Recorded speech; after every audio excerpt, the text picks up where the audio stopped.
Only tutorial you're going to need to turn jeans into a skirt, and I'm talking the proper way, professional, so that you love them and they last a long time. You're going to start with your jeans, preferably ones that fit.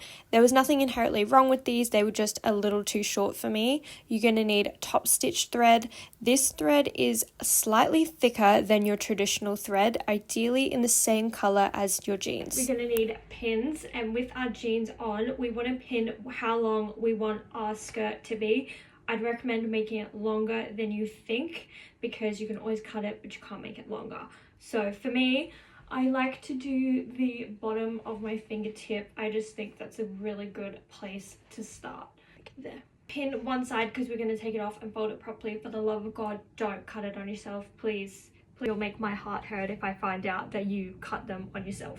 With the pin in, taking your jeans off, fold them in half and make sure everything lines up nicely, perfectly.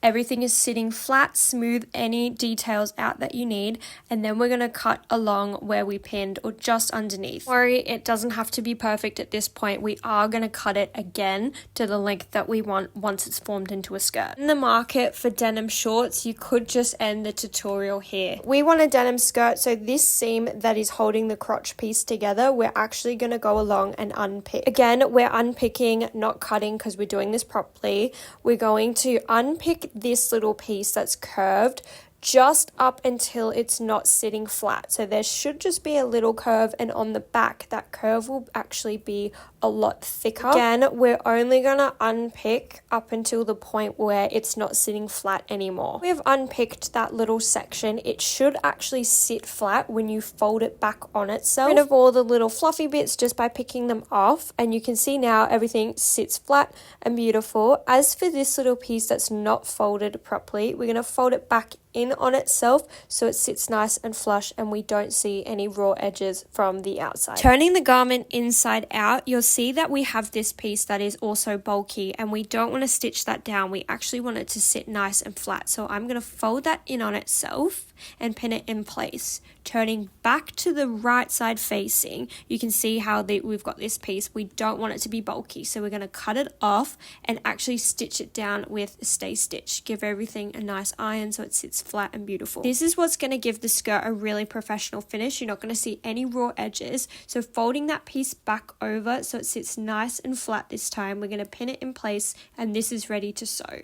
We're going to do the same for the front. The front piece, you'll notice, is not as thick, so we're going to stay stitch it, cut it off so it sits nice and flat and beautiful, and then fold our piece back over and pin that in place, because now we get to sew both the front and the back. The machine setup should be that you have a normal bobbin. This can either be blue or white, and then you have your top stitch thread only coming through the top. You don't want the top stitch thread to be in your bobbin as well, because it's not going to work. We're sewing, we're trying our very best to get into those grooves that have already been made so it looks really professional and nice. Go slow here. From the outside, it'll look flat and beautiful, and then on the inside, you'll have these two like little pocket pieces. I've noticed your skirt is no longer straight since sewing it, but this is the point where we fix that and also determine the length. Using that pin as a guide, cut straight across. Usually I will cut it and then fold it in half and continue cutting so everything sits flat and beautiful.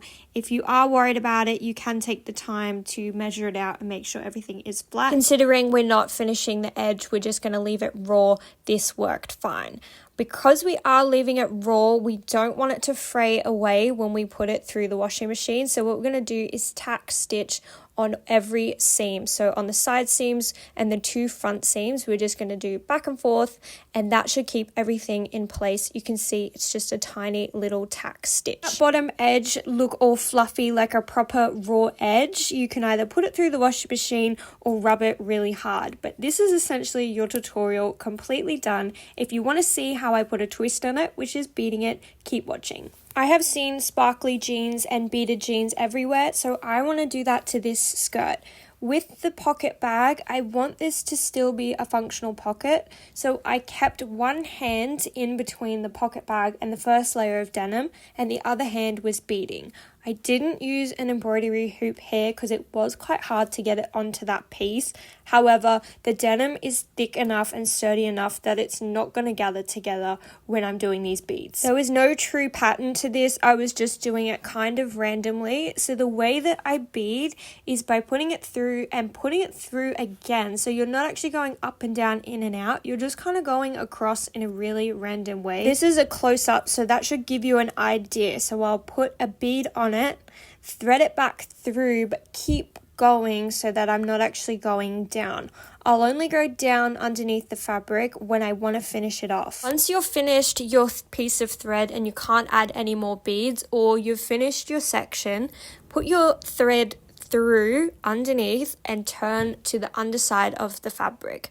Working from the underside, we're going to tie multiple knots, but we're not just going to tie knots, we're actually going to tie them into the fabric. That way it is not going anywhere. So with your needle, you're going to thread it through and catch a few first layers of thread, and then we're going to pull through and see this little loop. We're going to thread it back through and create a knot. Now do that like 5 times. You've just did all this hard work beading. You don't want it to go anywhere. Do this as many times as you think necessary. You can cut that little piece off and start again with a fresh piece of thread that just has a knot on the bottom of it. Now I'm going to show you how to make these little dangly ones because I love these so much.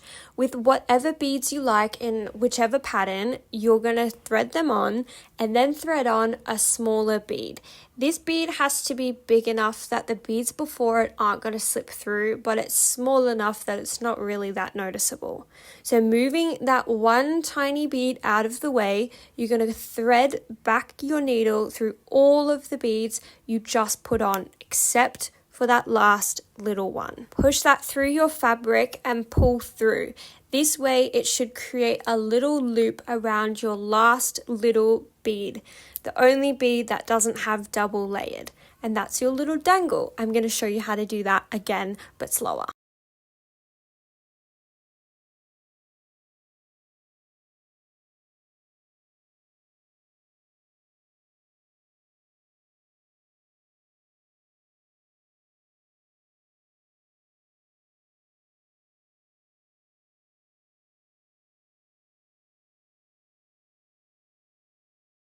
I really hope my silence made you understand that a little more, but now we're going to do the same to the other side.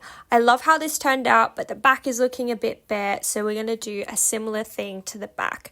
Again, I want this pocket to be functional, so I've got one hand holding the pocket piece away from the main fabric, and then I'm just beading. Again, you can see I'm not going down and up, I'm going across in a really random way. Similar to the front, I added a few of these little dangly iceberg looking pieces, and this is your skirt essentially finished. I love how this turned out, and that's our denim skirt. Here it is on. I love how this turned out so much, if you can't already tell. I think it's so unique, so personal, and you can make it whatever you want. You could do colored beads or even go a long skirt, but this is how you do it the proper way. And if you try this, let me know because I would love to see.